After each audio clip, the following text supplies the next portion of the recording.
নমস্কার বন্ধুরা, আজ আমি তোমাদের কাছে খুবই সহজ একটি মিষ্টির রেসিপি শেয়ার করব। একদমই অন্যরকম স্টাইলের। পান্তুয়া রসগোল্লার খেতে মন চাইবে না এই মিষ্টি একবার বানিয়ে খেলে, বারবার মনে হবে যেন এটা বানিয়েই খাই। আশা করছি ভিডিওটি সবার ভালো লাগবে। তো সবার প্রথমে আমি এখানে 2 কাপ পরিমাণ সুজি ভালো করে গ্রাইন্ড করে নিয়েছি। আমি যেহেতু একটু মোটা দানার সুজিটা নিয়েছিলাম তাই গ্রাইন্ড করে নিয়েছি। তোমরা চাইলে যদি মিহি দানার সুজিটা নাও তাহলে গ্রাইন্ড করার কোনো প্রয়োজন নেই। তো সবার প্রথমে একটি প্যানে প্রায় 2 টেবিল চামচ পরিমাণ ঘি দিয়ে দিলাম।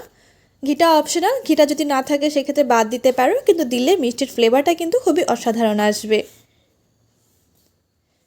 ঘিটা পুরোপুরি গরম হয়ে গেলে সুজিটা এর মধ্যে দিয়ে দেব। অবশ্যই গ্যাসের ফ্লেমটা লো টু মিডিয়ামে রাখবো। বন্ধুরা, তোমাদের কাছে একটাই অনুরোধ, তোমরা যেন অবশ্যই ভিডিওটি সম্পূর্ণ দেখো।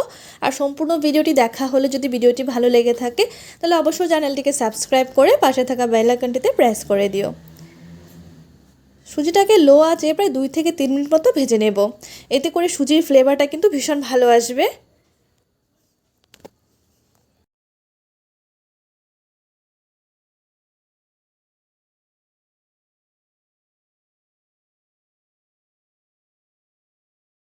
সুজিটাকে খুব ভালো করে ভেজে নিয়েছি। যখন সুজি থেকে খুব সুন্দর একটা ভালো গন্ধ বের হবে তখন এর মধ্যে দিয়ে দেব লিকুইড মিল্ক।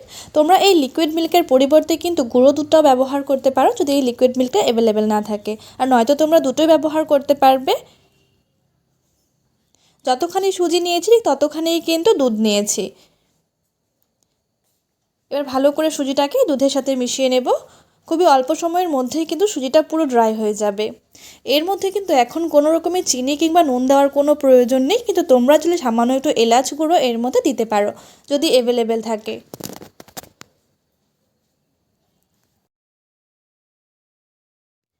খুবই অল্প সময়ের মধ্যে দেখো সুজিটা কিন্তু পুরোপুরি ড্রাই হয়ে গেছে। এমন যখন সুজিটা পুরোপুরি ড্রাই হয়ে যাবে, আর অবশ্যই কিন্তু সুজিটা যখন মেশাবো তখন একটু খুন্তির সাহায্যে প্রেস করে নিতে হবে, যাতে করে সুজি যদি দানা দানা ভাবটা থেকে যায় সেটা যেন পুরোপুরি মিশে যায়। এভাবে পুরোপুরি ড্রাই হয়ে গেলে সামান্য একটু সুজি নিয়ে হাতের মধ্যে একটু লাড়ু পাকিয়ে দেখতে হবে যদি একটু খুব সুন্দরভাবে পাক এসে গিয়েছে। দেখো, এভাবে যদি খুব সহজে এমন দলা পেকে যায় তাহলে এই অবস্থায় আমরা সুজিটাকে নামিয়ে নেব। সুজিটাকে নামিয়ে এবার এটাকে কিছুক্ষণ ঠান্ডা হবার জন্য রেখে দেবো। এতক্ষণে আমরা এর ভেতরের জন্য পুরটা তৈরি করে নেব। এই পুরটা কিন্তু তোমরা খুবই অল্প সময়ে ঝটপট তৈরি করে নিতে পারবে। তো সবার প্রথমে এই পুর তৈরি করার জন্য আমি এখানে 1 বাটি নারকেল কোড়া নিয়ে নিয়েছি। আমি এখানে কাঁচা নারকেলটা নিয়েছি, তোমরা চাইলে কিন্তু নারকেলটাকে হালকা একটু গুঁড়ে পাক দিয়েও নিতে পারো। তারপর এর মধ্যে দিয়ে দিচ্ছি কয়েক পিস পনিরের টুকরো। ঘরে যদি পনিরটা না থাকে সেক্ষেত্রে তোমরা এখানে ছানা ফাটিয়েও নিতে পারো, কিংবা নয়তো গুঁড়ো দুধটা যে থাকে প্যাকেটে সেটাও ব্যবহার করতে পারবে। কিন্তু পনিরটা দিলে কিন্তু ফ্লেভারটা খুব ভালো আসে। খুবই নামমাত্র লাগছে পনির, দেখতেই পারছো, খুব বেশি একটা লাগবে না। তো মিষ্টির জন্য দিয়ে দিচ্ছি খুবই সামান্য চিনি, যেহেতু নারকেল ব্যবহার করছি, নারকেলে কিন্তু অনেকটাই মিষ্টি থাকে।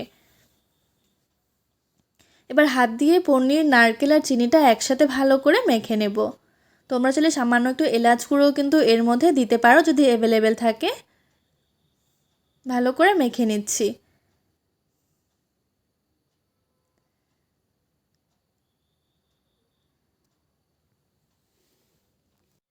পনির আর নারকেলটা মাখার পরেও কিন্তু দেখো এটা কিন্তু একটু হালকা ঝরঝরে বলে মনে হচ্ছে, তাই এটাকে বাইন্ডিং করার জন্য আমি এখানে 2 থেকে 3 টেবিল চামচ পরিমাণ মতো দুধের সর ব্যবহার করছি, মালাই।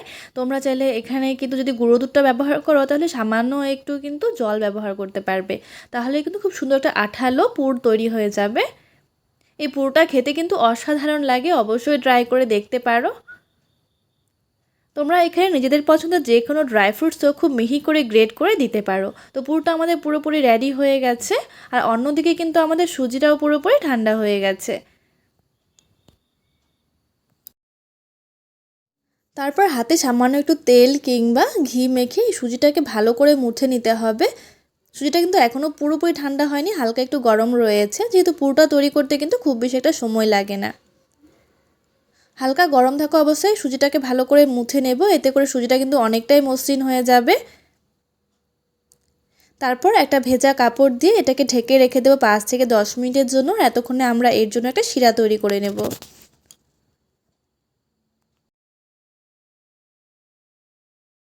শিরা তৈরি করার জন্য আমি এখানে হাফ কাপ পরিমাণ চিনি নিয়ে নিয়েছি। তোমরা যদি খুব বেশি একটা মিষ্টি খেতে পছন্দ করো তাহলে চিনির পরিমাণটা কিন্তু তোমাদের পছন্দ অনুযায়ী সামান্য একটু বাড়িয়ে নিতে পারো। তো হাফ কাপ চিনির মধ্যে দিয়ে দেবো 1 কাপের থেকে আরেকটু জল, 1.5 কাপের থেকে একটু কম হবে।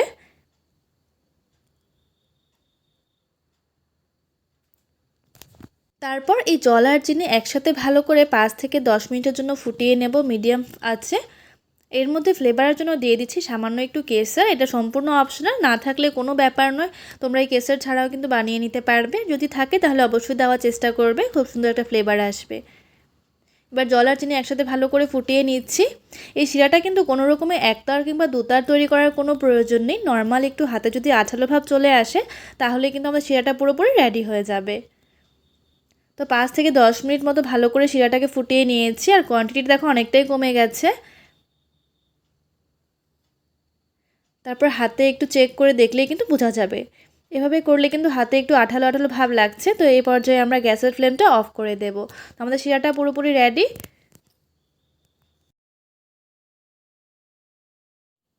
অন্যদিকে আমি যে সুজিটাকে ভালো করে মুথে রেখেছিলাম সেখানে সামান্য একটু তেল মেখে লেচি কেটে নিয়েছি, মিডিয়াম সাইজের 3টে লেচি।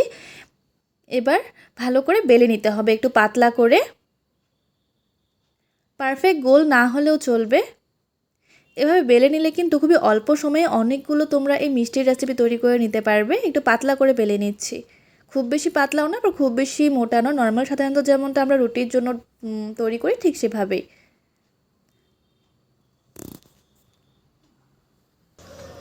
তারপর এই পিঠার সব সাইজগুলো একই রকম হওয়ার জন্য আমি এখানে একটা কৌটোর ঢাকনা নিয়ে নিয়েছি। ঢাকনার সাহায্যে গোল গোল করে কাটিং করে নেব। এভাবে করলে কিন্তু খুবই অল্প সময়ে হয়ে যায়, অনেকগুলো পিঠা তৈরি করে নিতে পারবে। তেমন যত কয়টা হচ্ছে করে নিচ্ছি, পরে আবার বেঁচে যাওয়া অংশগুলো দিয়ে কিন্তু আবারও এভাবে গোল করে সাইজ করে কেটে নেওয়া যাবে।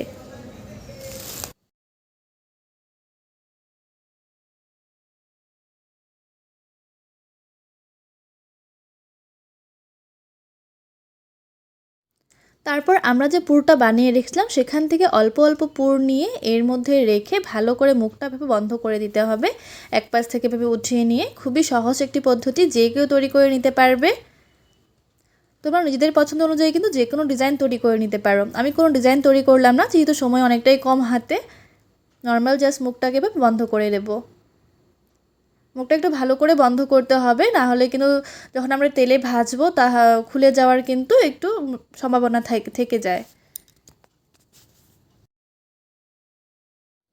ঠিক একই রকমভাবে কিন্তু সবগুলো পিঠা তৈরি করে নিয়েছি আমি এখানে। অন্যদিকে আমি তেল গরম হওয়ার জন্য বসিয়ে দিয়েছিলাম কিছুক্ষণ আগেই। তেলটা যখন হালকা মিডিয়াম গরম হয়ে যাবে তখন এক এক করে আমরা এই পিঠাগুলো এর মধ্যে দিয়ে মিডিয়াম আঁচে কিন্তু ভেজে নেব 5 মিনিটের জন্য।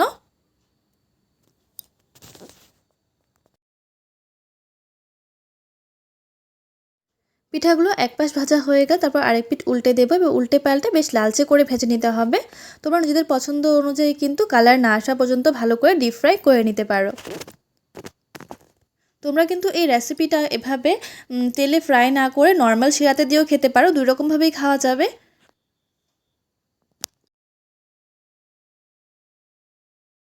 সবগুলো পিঠা একই রকমভাবে ভেজে নেব লালচে করে। একটা পিঠার মুখটা কিন্তু হালকা খুলে গিয়েছিল, তাই দেখতেই পাচ্ছ সামান্য একটু পুরোটা কিন্তু বেরিয়ে এসেছে। এভাবে এক এক করে সবগুলো পিঠাই ভেজে নিচ্ছি।